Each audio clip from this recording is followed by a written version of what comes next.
Top 5 nemzeti étel, kóstoljuk meg. 5. Pekingi kacsa, kínai tradicionális étel.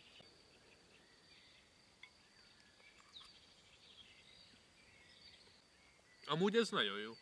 4. Amerika, hamburger.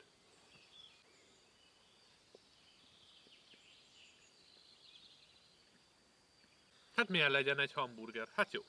3. Taco, Mexikó.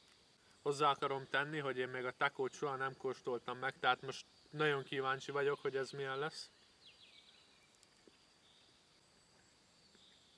Hát ez 10/10, hát ez gyerekek, ez extra. A 2. Sushi, Japán. Ezt pácikával szokták csinálni, ugye amint láthatjátok az nálam nincs, tehát menjünk készítsünk egyet.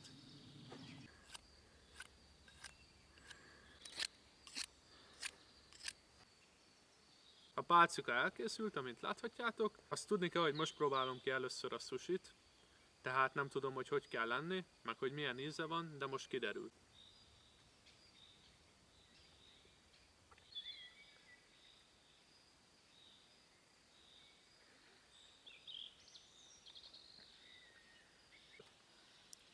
Amúgy jó.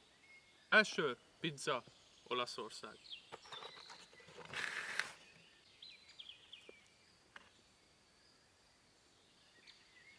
Extra, tehát nyilvánvalóan minden ember szereti szerintem a pizzát, ha nem, akkor írjátok meg kommentbe. És azt is, melyik volt a kedvencetek. Kövessetek be!